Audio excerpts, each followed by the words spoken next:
सुगंधा और उसकी सास कांता के बीच एक अजीब सी जंग रहती थी। ये जंग थी किचन में कौन ज्यादा अच्छा काम करेगा और घर के सदस्यों के दिल जीतेगा। और उनकी इस जंग में हमेशा कुर्बान होते थे उनके दोनों पति। कैसे? आइए देखते हैं इस किचन पॉलिटिक्स की कहानी में। एक दिन किचन में, माँ जी, आज मैं बना रही हूँ मेथी की सब्जी। इस खाने से घर वालों के पेट की सारी समस्या खत्म हो जाएगी। और मैं बना रही हूँ तड़के वाली छाछ, जिसे पीते ही गैस की समस्या कभी नहीं होगी। दोनों अपने अपने खाने को लेकर टेबल पर पहुंच जाती हैं। तभी सुगंधा के ससुर उसकी बनाई सब्जी की तारीफ कर देते हैं।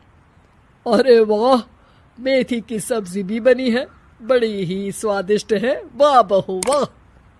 अरे बहू, लेकिन इसमें इतनी सारी मेथी बर्बाद करने की क्या जरूरत थी?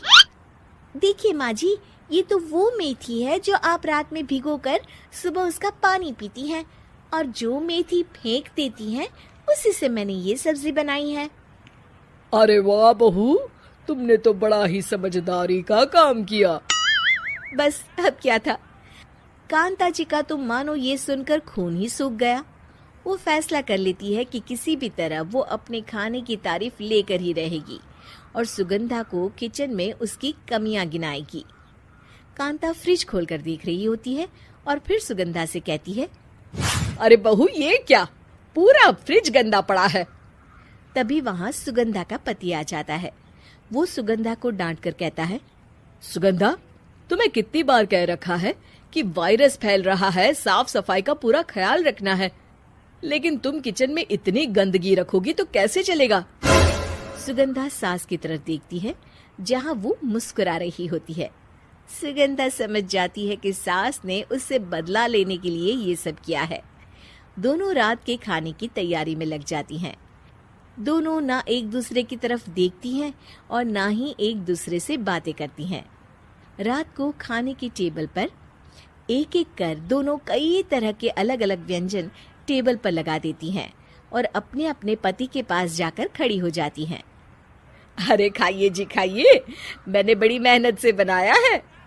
प्लेट में वो खाना डालती हैं। सुगंधा भी दोनों की प्लेट में खाना डालते हुए कहती है, बड़ी ही मेहनत लगी है इस खाने को बनाने में। हाँ, दोनों को ना चाहते हुए भी सारा खाना खाना पड़ता है। कहीं दही तो कहीं मलाई तो कहीं मसाला। और इन सब के बाद दोनों बड़ी ही मुश्किल से अपने कमरे में सोने जाते हैं।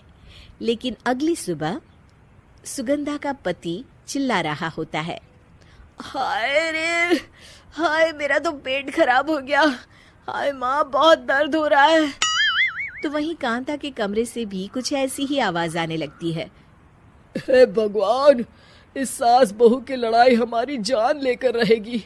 जाओ कोई डॉक्टर को बुला कर लाओ। डॉक्टर आते हैं। दोनों को देखकर कांता और सुगंधा से कहती हैं, देखिए, आप दोनों इन्हें खाने में हल्का ही दीजिएगा। हो सके तो रात का खाना जल्दी खाया करे और वॉक किया करे। इतना कहकर डॉक्टर वहां से चले जाते हैं। जिसके बाद एक बार फिर से दोनों बहुएं किचन में जाती हैं और खाना बनाने में लग जाती हैं। रात में खाने के टेबल पर दोनों एक बार फिर से खाना लगाने लगती है। पापा जी, मैंने ये पतली मूंग की दाल की खिचड़ी के साथ ये पापड़ और पुदीने की चटनी भी बनाई है। अरे बहू, अभी अभी बेचारे पेट की बीमारी से गुजरे हैं, इतना भारी खाना तो डॉक्टर ने भी मना किया है ना। देखिए, मैंने आप दोनों के लिए सूप बनाया है। और दोनों उन लोगों की प्लेट में खाना डालने लगती हैं। तभी दोनों एक साथ बोल पड़ते हैं, बस करो, हमें माफ करो, हमें नहीं खाना इस घर में, ना खिचड़ी और ना ही सूप। हम इंसान हैं, एक वक्त में एक ही खाना खा सकते हैं। बस करो, हमें माफ करो, हमें नहीं खाना इस घर में, ना खिचड़ी और ना ही सूप। हम इंसान हैं, एक वक्त में एक ही खाना खा सकते हैं। इतना कहकर वो दोनों वहां से चले जाते हैं। कहानी का अंत। आप लोग उम्मीद कर रहे होंगे कि अंत में सब ठीक हो जाएगा। नहीं जनाब, अगर सास बहू के बीच सब ठीक हो जाए तो आप ये सीरीज देखे ही क्यों? तो मजा लीजिए इस चैनल में सास बहू से जुड़ी कहानियों का, क्योंकि ये ऐसा रिश्ता है जिसकी मिठास उसकी खटास में हमेशा ज्यादा ही रहती है।